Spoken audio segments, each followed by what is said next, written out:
দেখুন নিয়ে নিয়েছি চিকেন, পেঁয়াজ বাটা, লাল লঙ্কার গুঁড়ো, যদি প্রয়োজন হয় দেব, পেঁয়াজ কুচো, শুকনো লঙ্কা দুটো গোটা, আদা রসুনের পেস্ট, গোটা ধনে, গোটা গরম মশলা, গোলমরিচ, সামান্য দই আর গুঁড়ো গোলমরিচ, আর নিয়েছি ধনে গুঁড়ো, সাদা তেল আর পিঙ্ক সল্ট। আজকাল নাকি লোকে বলছে সাদা নুন খাওয়া যাবে না, তাই আমিও পিঙ্ক সল্ট নিয়ে নিয়েছি। রান্না শুরু করা যাক। তেল আমি গরম হতে দিয়েছি, তেল গরম হয়ে গেছে। এবার আমি দিয়ে দেবো গোটা ধনে আর দিয়ে দেবো গোলমরিচ, গোটা গোলমরিচ আর গোটা গরম মশলা। এরপর এটাকে গরম হলে আমি দিয়ে দেব পেঁয়াজ কুচি। ভালো ফ্লেভার হয়ে গেলে, একটা ভালো ফ্লেভার বেরিয়েছে, এরপরে দিয়ে দেবো আমি সমস্ত পেঁয়াজ কুচি। ভাজা হয়ে গেলে তারপর আমি চিকেনটা আর রসুন বাটা দিই। পেঁয়াজগুলো বেশ ভাজা ভাজা হয়ে গেছে। এরপর আমি দিয়ে দেবো সমস্ত চিকেন। এটা আমি গোলবাড়ি স্টাইলের কষা মাংস করছি।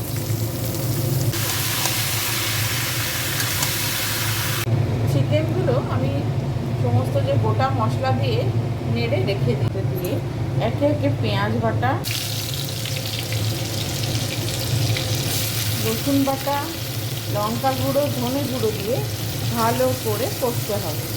কষা হয়ে যখন তেল ছেড়ে আসবে তখন আমি চিকেনটা দিয়ে আবার মিশিয়ে নেব।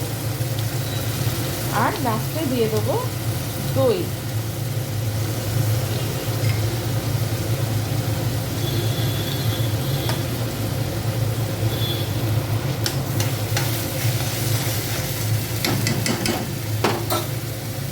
আমি লঙ্কা গুঁড়োও দিয়ে দিলাম সামান্য, খুব বেশি দেবো না।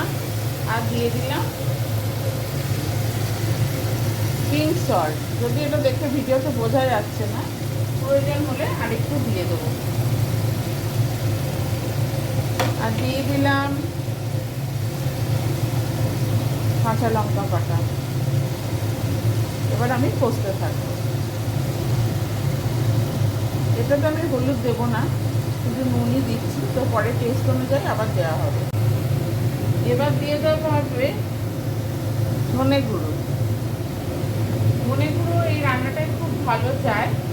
তো সব দিয়ে যখন কষা হবে তারপর আমি ভেজে নেওয়া চিকেনগুলো, ভেজে রাখা হয়েছে চিকেনগুলো, এগুলো এর মধ্যে মিশিয়ে দেবো দই দিয়ে। আর একটু কষে না, ভালো কষে এসছে, একদম ভালো তেল বেরিয়েছে। এরপরে আমি চিকেনগুলো দিয়ে কষতে থাকবো। রান্না থেকে বেশ তেল বেরিয়ে এসছে। এরপরে আমি দিয়ে দেবো, এবং চিকেনও সেদ্ধ হয়ে গেছে, দইটা দিয়ে দেবো, দিয়ে আর একটু কষবো। একটু বাটি ধুয়ে জলও দিয়ে দিলাম, এবং দিয়ে দিলাম বেশ গোলমরিচ। মানে গোলমরিচের টেস্টটা খুব দরকার এখানে। এরপর ভালো করে মিশিয়ে নিয়ে